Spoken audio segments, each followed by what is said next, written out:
어, 여러분들 아마 엊그제 해갖고 뉴스에서 윤석열 타임지 영향력 100인이 들었다 보도 봤죠. 아우 축하합니다. 존나 축하해야죠. 근데요, 우리가 왜 영화 주인공 보면은 캐릭터가 선한 사람도 있는데요. 악당이 주인공 하기도 하거든요. 타임지 영향력 100인이라고 하는 거는 윤석열이 잘나서가 아니고 일단 한국 대통령의 위상이 그만큼 높아진 거에다가 지금 취임한 지 얼마 안 됐기 때문에 타임지가 선정한 거지 이 사람은 좋은 놈이에요라고 한 게 아니에요. 근데 타이틀만 윤석열이 영향력 100인이 들었다 얘기하는데 핵심은 뭐냐면은 윤석열은 외교 정책 경험이 거의 없는 전직 검사다. 이게 첫 번째고 내용이. 그 다음에 윤석열은 포퓰리스트 지도자고 반페미니스트. 이게 타임지의 주요 내용이에요. 영향력 있죠. 좀 엄청 영향력 있는 거지. 그러니까 영향력 자체로는 굉장히 센 거죠. 센 거죠. 예. 좋든 안 좋은. 참고로 좋은 건 저기에는 김정은도 예전에 한번 그 포함이 되었던 적이 있었어요. 그러니까 좋은 영향력이라고 그 잘못 해석하시면 안 되죠. 그러니까. 근데 얘네들은 지금 좋다고 지금 막 뿌린 거 아닙니까? 저거는 이제 사실 윤석열이라는 사람 자체에 대한 어떤 평가라기보다는 한국에 대한 세계적 위상이 그만큼 높아지다 보니까 그러니까 뭐 반도체, 뭐 기술, 뭐 음악 여러 가지 그 문화 콘텐츠 이런 여러 가지 면에서 그러니까 우리나라가 그러니까 굉장히 좀 균형자 역할을 많이 하고 있거든요. 새로운 트렌드를 이끌어가기도 하고 그러니까 한국이 중요해진 거예요. 중국 입장에서도 미국 입장에서도 어느 나라가 보더라도 한국이 중요해졌는데 그 중요한 나라의 새 대통령이 이런 사람이 됐기 때문에 당연히 중요해질 수밖에 없죠. 그러니까 당연히 그 영향력이 있다고 이런 타임지 같은 매체에서도 볼 수밖에 없는 거예요. 왜냐하면 타임지는 우리가 촛불혁명으로 광화문에서 막 수백만 명 모였을 때도 그 사진을 실었던 데잖아요. 그렇게 만든 문재인 대통령이 우리가 G7, G5 들 때까지 만들어 놨는데 야 얘네들이 그 다음에 뽑은 대통령 봐라? 이런 사람 뽑았어. 얘네들 이 사람들도 놀라는 거거든요. 거기다가 이제 빌보드만 보더라도 BTS가 항상 1등을 한다고 유명해졌지만 100위권 안에 우리나라 그룹이 한 그 4-5팀은 항상 들어가 있습니다. 항상 매주 모든 차트에. 그러니까 미국 입장에서도 한국이 가지고 있는 어떤 문화적 영향력이라는 게 정말 이렇게 절대로 무시할 수 없는 수준이거든요. 예. 근데 이제 그런 대단한 나라의 대통령이 이제 윤석열이 되다 보니까 이제 미국 입장에서도 신기한 거죠. 그게 이제 이 기사에 포털의 댓글을 보고 내가 그냥 진짠가? 하고 이제 직접 찾아본 거예요, 그게. 우리 윤 대통령이 타임지 영향력 100인 안에 들었대요. 만세 이런 짓을 하고 있더라고. 일종의 조커 같은 거지. 그냥 악당이에요, 악당. 영향력은 있는 거지. 선한 영향력만 있는 게 아니니까. 예를 들어서 북한의 핵실험 재개설로 한반도 긴장이 고조되는 상황에서 외교 정책 경험이 거의 없는 전직 검사가 대통령이 됐다 이런 얘기예요. 우리도 놀라고 있어요. 그러니까요. 타임지 그 실제 내용이 이거라고요. 이게 지금 보여주세요. 그냥 왜 우리 보람 PD 망설일까? 앞서가라고 내가 이야기했잖아. 이런 거고 그 다음에 뭐냐면은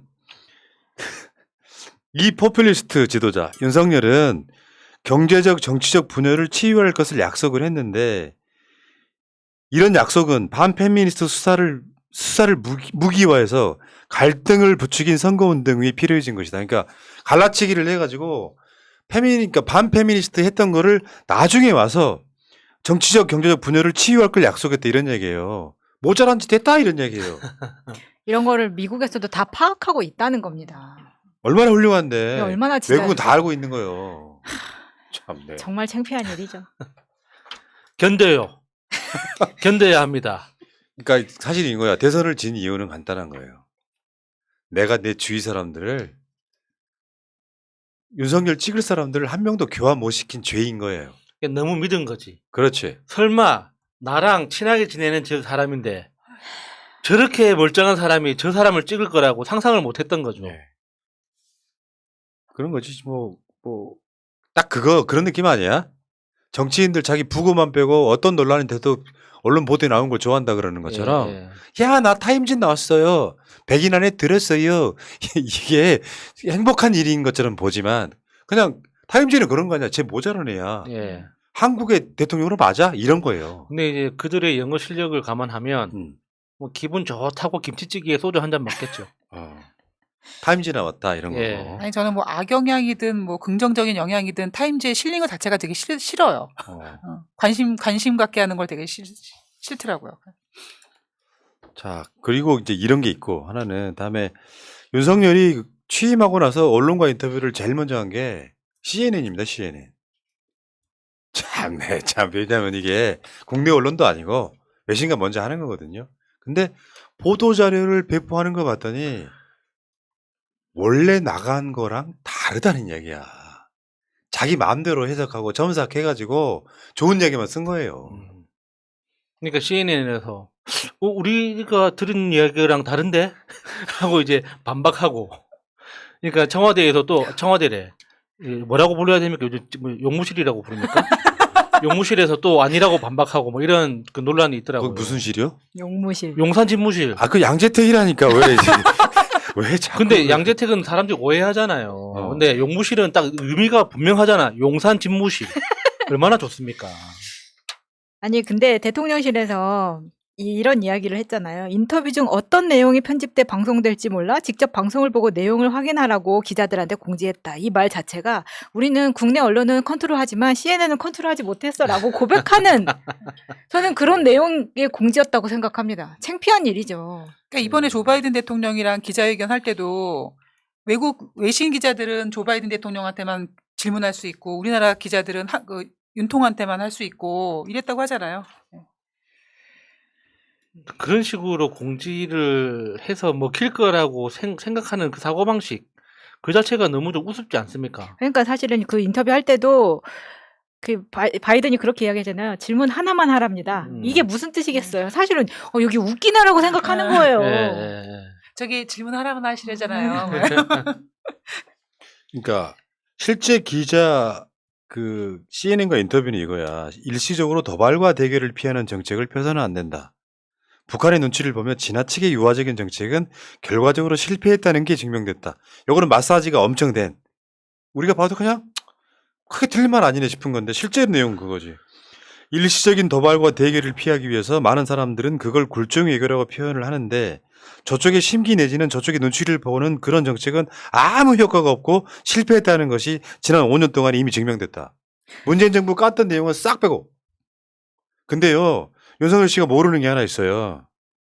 나 이게 엄청 분노가 있던 거. 정세현 장관과 인터뷰에서도 좀 잠깐 했던 이야기인데 북한과 사이가 좋아지면서 아무 효과가 없었습니까? 얘네들 마인드일 뿐입니다. 9.19 군사합의는요, 불가침 조약이라니까? 문재인 정부 5년 동안 북한이 한 번도 도발하지 않았다는 거. 얼마나 큰 변화입니까? 윤석열은 북한 핵에 대한 위치를 잘 몰라요. 북한 핵은 남한이 상대할 문제가 아니라고요. 왜? 북한 핵이 미국을 상대하는 무기이기 때문에 그렇죠. 근데 여기에 지가 나서가지고, 형님 가만히 있어봐요. 내가 처리할게요. 그리고 문재인 대통령이 그렇게 인내를 하면서 한반도에 한 번 더 리스크를 줄이려고 노력했던 거는 깡그리 무시하고 CNN 인터뷰하고 그렇게 이야기를 해. 그래 놓고 우리나라 언론에서 문제가 될까봐 그건 싹 빼고 이야기를 하는 거야. 얼마나 비열한 잡니까, 이게. 남북 관계에 대한 이해도가 없기 때문에 그런 거죠, 이게. 그러니까 굴종이라고 표현한 것도 사실은 우리가 일방적으로 양보했던 게 아니라 미국하고 북한하고 한국 이 3자 관계 안에서 미국과 협력을 통해서 그러니까 일종의 북한의 양보를 이끌어낸 거잖아요. 그러니까 그 자체 모든 정치 행위를 굴종이라는 단어 하나로 이렇게 폄하시켜 버리는데 그러면은 그동안에 트럼프 정부 비록 트럼프 정부긴 하지만 미국의 정치도 실패했다고 그냥 같이 폄훼하는 거거든요. 그러니까 이게 진짜 이게 무식한 표현들이에요. 그러니까 문재인 대통령의 업적을 평가절하하고 싶은 마음은 알겠지만 그것도 어느 정도 적당한 용어를 골라서 해야지. 무조건 이게 굴종이라고 해버리면 이거 미국까지 같이 이렇게 욕하는 거란 말이에요. 자기한테 무슨 득이 됩니까? 그게. 그러니까 그런 거다 이런 거고. 이게 언론을 마사지하는 방법을 가장 잘하는 사람이 누구라 그랬지? 한동훈이요. 검찰은 지금까지 정치해왔던 거예요, 언론이랑. 그래서 사실상 어떻게 보면요, 전두환 시대에 가까워지고 있는 거예요. 언론의 인터뷰를 왜곡해버리고 대통령이란 자가 능력이 안 되다 보니까 말실수한 거거든. 사실 알고 보면 와. 자기 뇌피셜로 말실수한 거를 적당히 마사지하면 언론이 그걸 받아 써주는 거예요. CNN 인터뷰에 뭐 이런 게 다 거짓말하는 거. 아까 그 이야기 했잖아요.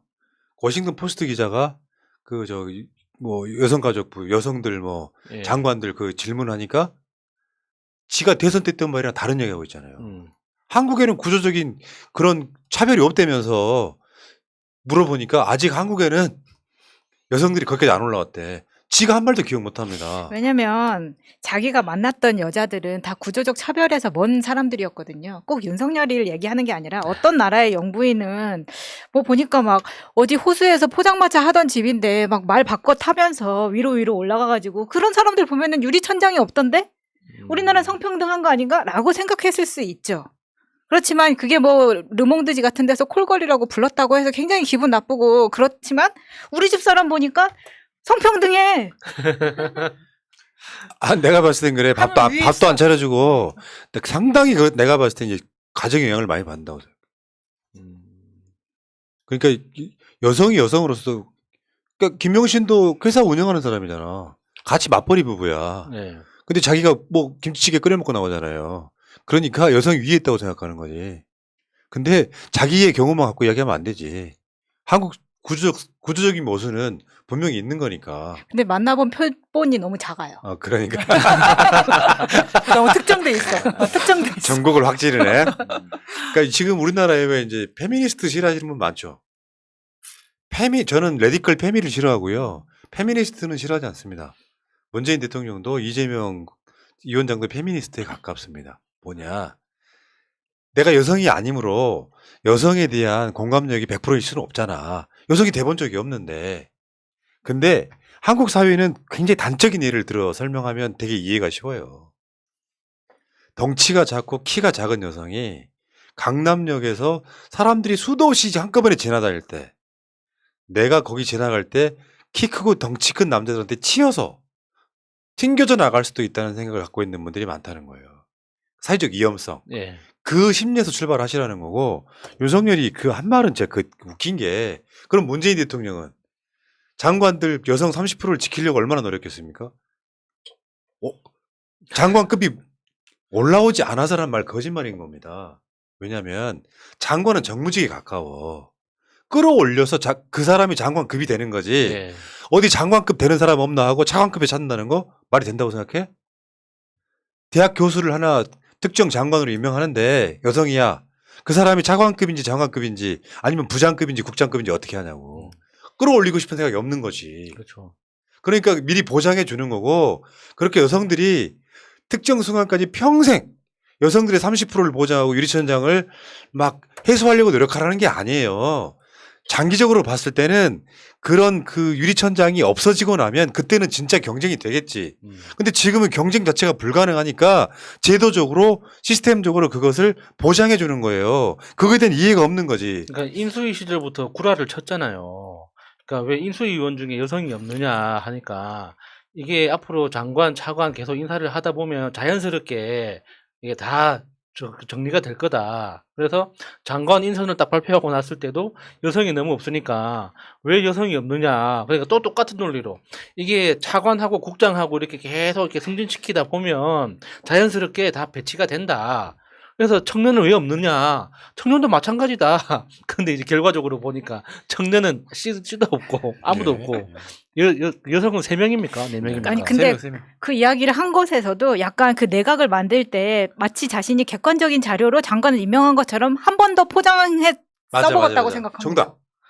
왜 그러냐면 장관에 못 올라온 여자가 없어서라는 게 아니라 그 따지고 보면은 그 남자 중에 40년 친구, 30년 친구가 대부분이에요. 그럼 마치 자기 친구들을 임용한 게 아니라 나는 자료 보고 했는데 여자가 없었어라고 이야기를 하게 한 거죠. 서운함. 서울에 사는 50대 남자.